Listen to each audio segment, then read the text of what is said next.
Good morning. Today's reading is going to be taken from Luke chapter 15, verses 1 to 2, and then verses 11 to 32.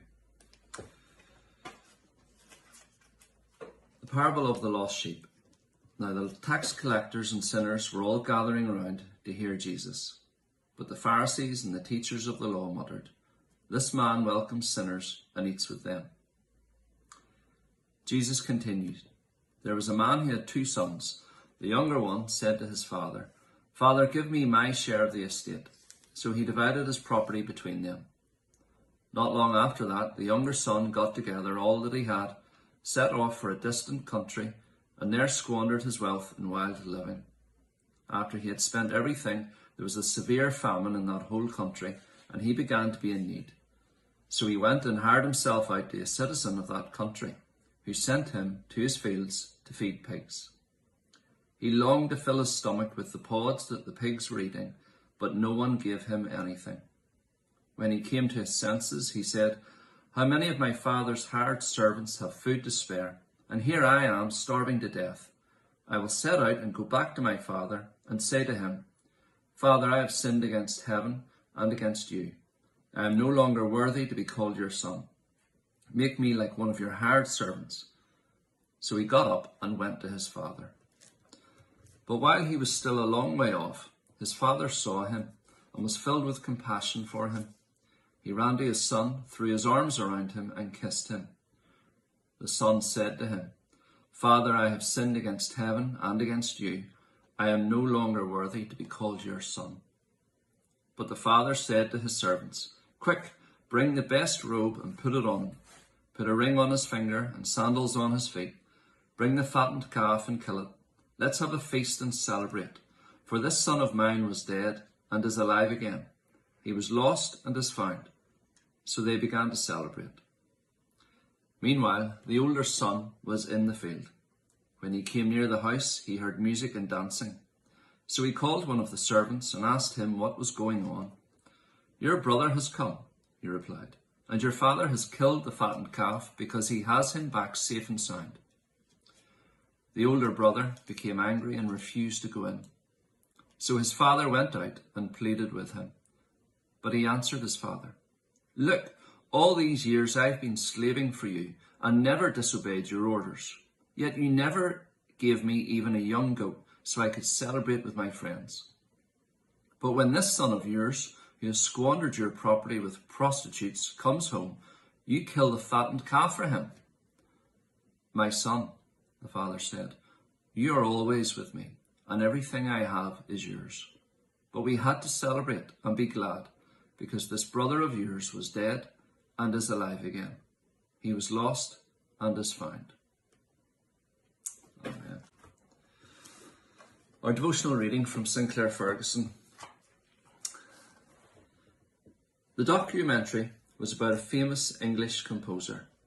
He was wonderfully talented. He was also an adulterer. A woman who knew him was interviewed and complained with some emotion.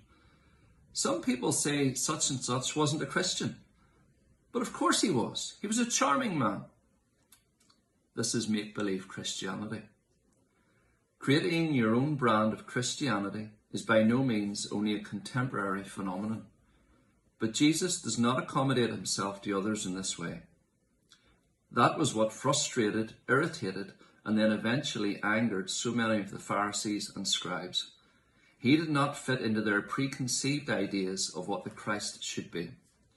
And worse, he freely associated with tax collectors and sinners, the great unclean and unwashed who did not conform to the Pharisees' religious scruples. So the Pharisees and scribes grumbled, saying, "This man receives sinners and eats with them."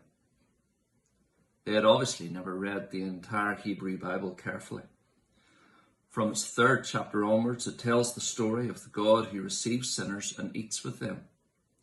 That was what the annual feasts of the Old Testament calendar were all about, how God receives sinners and eats with them. Thus they grumbled about Jesus.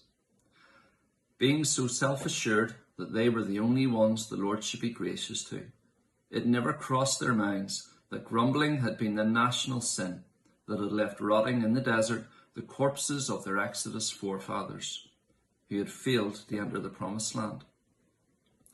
Interestingly, food had been on their grumbling menu then too. They complained that they no longer had the cucumbers, the melons, the leeks, the onions and the garlic, nothing at all but this manna. Numbers 11:5-6. They had despised the bread from heaven then, and their descendants were despising the bread from heaven still. John 6:33-35. What is this to do with the parable of the prodigal son? It is the reason why Jesus told them, i.e. the Pharisees and the scribes who grumbled, this parable. In part 3 of this triptych, the prodigal is the younger of the two sons. This isn't a parable about just one lost son, but about two. In parables, as in jokes, the punchline comes at the end. So we shouldn't miss the point that while the prodigal son represents the tax collectors and sinners that Jesus received, the elder brother represents the Pharisees and the scribes. Why is this important? Because many Christians are also recovering Pharisees. So in some respects, you may be more like the stay-at-home elder brother than the younger brother. True, you may have once been a father-despising, home-leaving rebel, returning to God from a pigsty in the far country. But perhaps not. Perhaps you've stayed at home in the church all your life.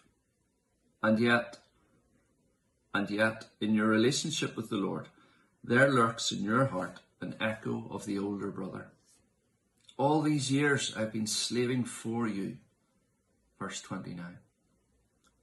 Are you harbouring a deep-seated sense that being a Christian is being a slave, rather than being a son of the loving Father?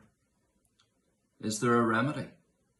Yes, the one that Jesus puts into the mouth of the Father in the parable. All that is mine is yours. Verse 31. That is the joy of the gospel. God offers you everything he has in his Son. His Son now says to you, give me all that is yours. Your sin, your shame, your suspicion of me, your fear of what following me will involve. Give it all to me. Say to me, all that is mine is yours. And I will say to you, all that is mine is yours. Have you done that? It is time you did. One final reflection from Sinclair Ferguson, who asks us this. How do your actions and attitudes reveal whether you are slaving for God or living as a beloved child of God?